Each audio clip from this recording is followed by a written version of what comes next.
Bom dia, turma. Então vamos dar sequência à nossa aula sobre o segundo reinado, a parte 3, né? A parte final desse segundo reinado.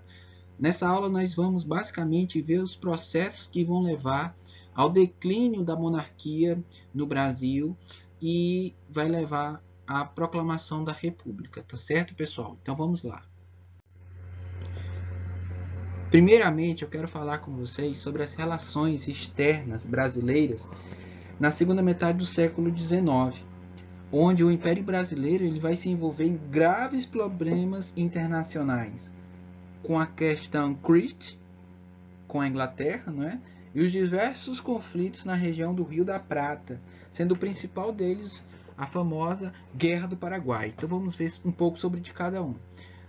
Começando com a questão Christie. A questão Christie basicamente foi o quê? Foi um desentendimento diplomático entre o Brasil e a Inglaterra. Lembrando que a Inglaterra era a maior potência econômica do século XIX. Os seus produtos abasteciam os principais portos do mundo e eram distribuídos por toda a América do Sul. Mas uma crise conhecida como Questão Christie vai abalar as relações com o Brasil. O problema começou com o desaparecimento da carga do navio inglês Príncipe de Gales, que havia naufragado nas águas do Rio Grande do Sul, e se agravou com a prisão de 3 oficiais da marinha inglesa que, bêbados e à paisana, molestavam pedestres nas ruas do Rio de Janeiro. Dizendo-se ofendido, o representante inglês no Império Brasileiro, William Christie, daí o nome, né, questão Christie, é do sobrenome dele, do William Christie, ele vai exigir uma vultosa indenização pelo desaparecimento da carga do navio inglês, do Príncipe de Gales, e a punição dos responsáveis pela detenção dos oficiais ingleses. Dom Pedro II, nosso imperador, vai aceitar pagar a indenização, mas vai exigir um pedido oficial de desculpas por parte da Inglaterra. Diante do silêncio do governo inglês, o Brasil rompeu suas relações diplomáticas com a Inglaterra em maio de 1863. A questão foi entregue ao arbitramento de Leopoldo I, que deu ganho de causa ao Brasil, mas as relações só foram reatadas em 1865, quando o governo da Rainha Vitória entregou seu pedido de desculpas a Dom Pedro II. Então, basicamente, essa foi a questão Christie. O Brasil aí enfrentando a maior potência econômica do mundo na época, a Inglaterra. Agora eu quero falar rapidamente aqui com vocês sobre a Guerra do Paraguai. Gente, a Guerra do Paraguai foi uma guerra por disputa territorial muito forte, um conflito armado de 5 anos de duração, vai de 1865 a 1870, e esse conflito vai basicamente definir até os dias atuais as relações e as características principais das nações brasileiras, Paraguai, Uruguai e Argentina também, tá?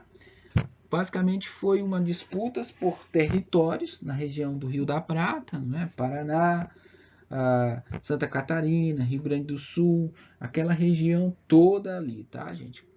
Onde basicamente se buscava uma livre navegação da Bacia do Prata para ter acesso ao que, gente? Ao Oceano Atlântico.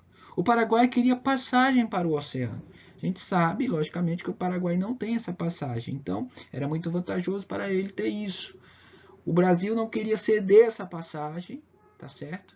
E vai acabar invadindo o Uruguai, que estava recebendo forte pressão do Paraguai. Então as tropas brasileiras vão enfrentar as tropas de Solano Lopes, ditador do Paraguai, e o Brasil vai se unir ao Uruguai e à Argentina para derrotar o Paraguai. Gente, o Paraguai ele vai ser devastado, vai ser derrotado nessa guerra.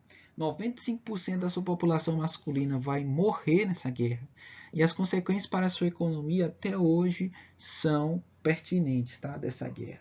Basicamente foi isso, gente. Um massacre ao Paraguai.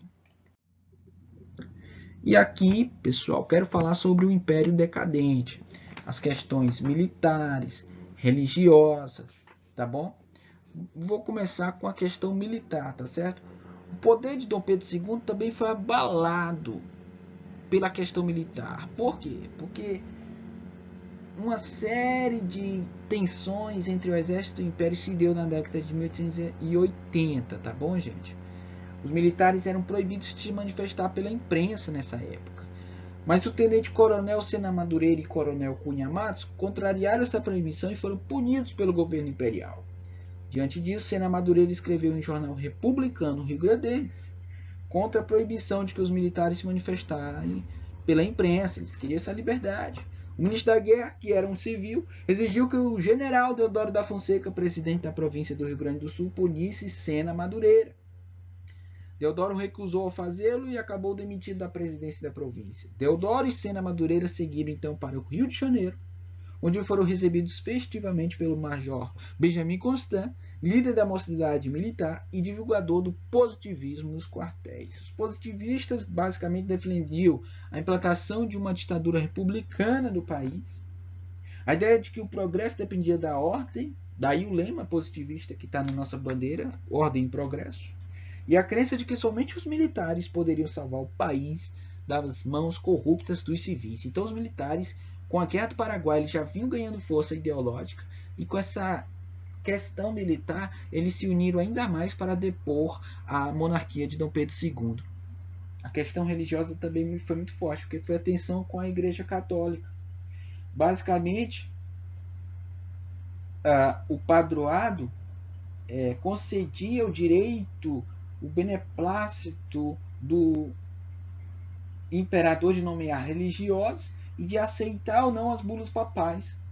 O Papa Pio IX, em 1864, vai lançar uma bula, Sílabus, condenando a maçonaria, que desagradou muito ao imperador Dom Pedro II. Tá? Dom Pedro II não vai aprovar.